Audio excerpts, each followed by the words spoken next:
Why can't some people get over their anger? It seems as though people hold on to anger over even the smallest things and things that the average person would say isn't really that big of a deal. And therefore, what some people do start to do, because they get annoyed at people who just hold on to their anger and keep bringing it up or just stay in a bad mood, they say, get over it. Get over it. And what they're basically trying to say is, I can't feel caring for you. So they say get over it because they're the ones struggling to let the other person just be angry. That person who's saying get over it would disagree with this and say no. People just need to get over themselves and move on. Life's too precious to waste on your negative emotions. It's not worth it.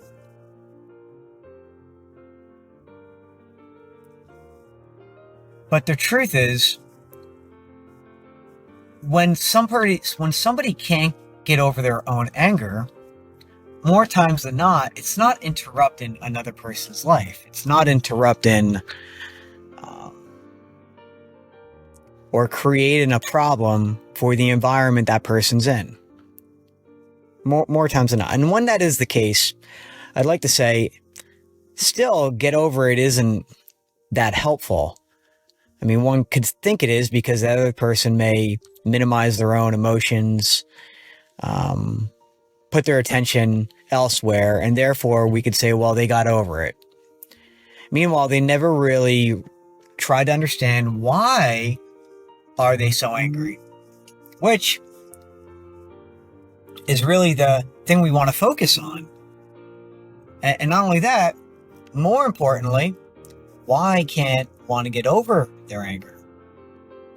See, when one technically gets over something, usually what happens is it's something that they solved or it's something that they realize they can figure out. You know?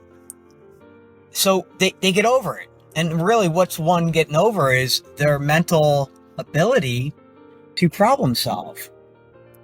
Also, their mental ability to realize, well, this is eventually something they face. They realize they can't change, or they can't have as much of an impact on it as they would like. So it's all a mental thing. If we look at life a certain way, especially when we're struggling with our own negativity, we could realize we get over things sometimes and sometimes we don't. The times that we don't get over it, I like to say usually, is because we don't really understand what the solution is. We don't know what the solution is. How could you understand it? We may have a solution, but it's still not good enough, because if the solution was good enough, you wouldn't still be angry. See, the anger is still there because the brain hasn't figured out a solution. So one could still be angry, and even later on, the anger can come back. Why are we still angry? Now, I know in life there's going to be things that we're like, no, I need to be angry. I need to be angry all day long. This is something I need to go through. This really sucks, blah, blah, blah. I get that. But do we have any discernment of when that's not the case?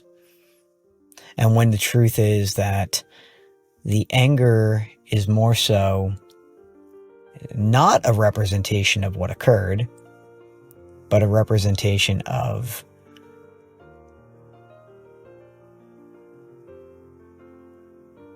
not being able to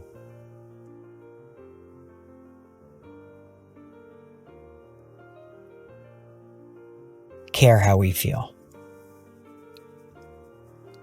So what happens is, when we don't really care how we feel, we're going to say we do, especially we'll use words like, well, no, I'm angry and I'm annoyed.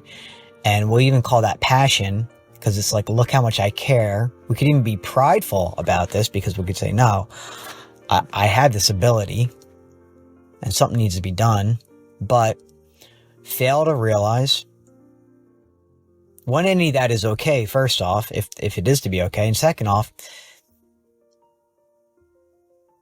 when that's not even the truth. It may seem accurate, though. It may seem accurate because accuracy is based off our interpretation. If things make sense, generally, if we can make sense of things, then we can say we have accuracy. What if our accuracy is based off of not having the truth? Then we'd be inaccurate, and we wouldn't know it. So what I'm trying to say here is, more times than not, our anger and our frustration, when it's not resolved during or even thereafter, whatever the problem may be, because we solve it, we figure it out, or we come up with reasons of what we're going to do, so therefore the anger kind of dissipates. It no longer needs to exist.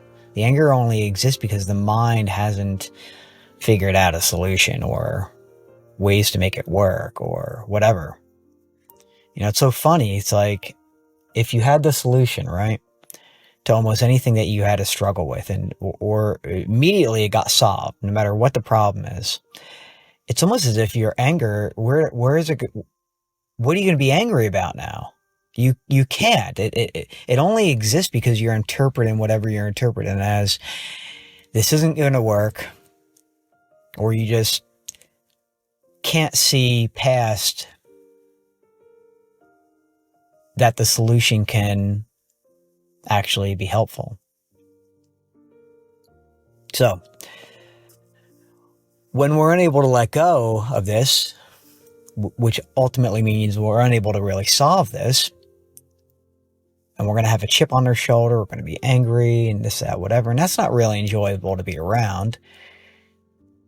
But that person who's going through that doesn't realize their brain is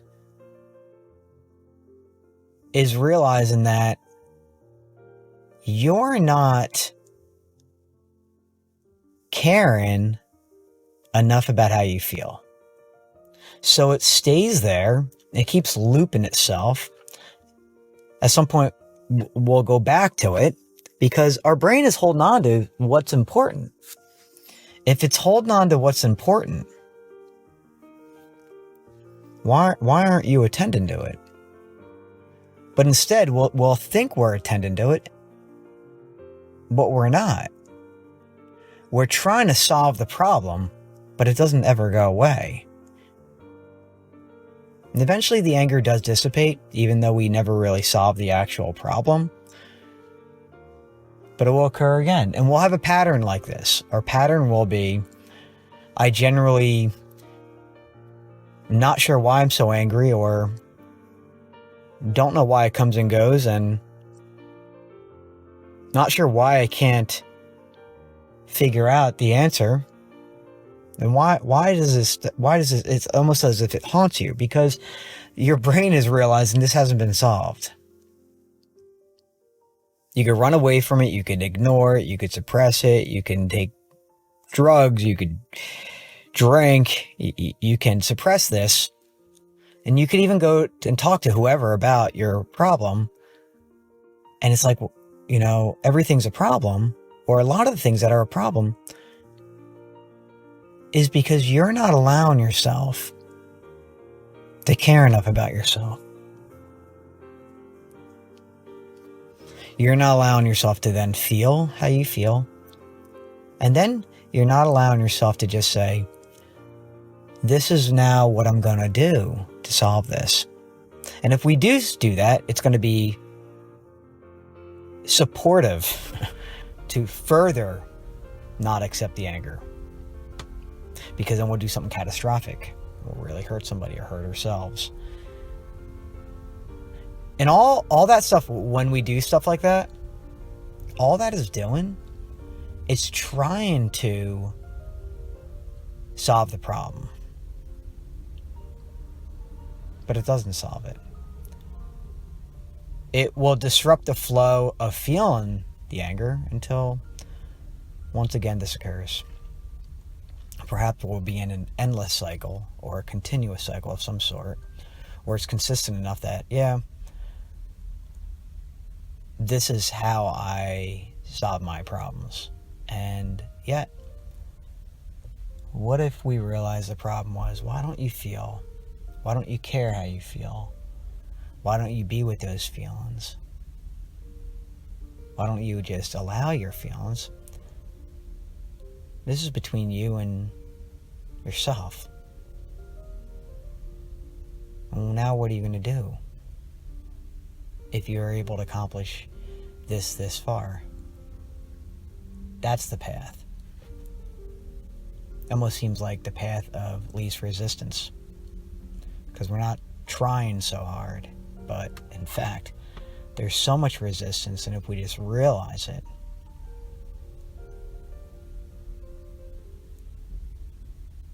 it eventually does become the path of least resistance, although at first it may seem like I can't do it, or I don't know what to do, which just seems like there's all this resistance, which I'd like to say there is. But eventually it becomes easier, and eventually you're not as angry all the time. And eventually, life for some reason goes smoother, all because of how your mind is interpreting yourself.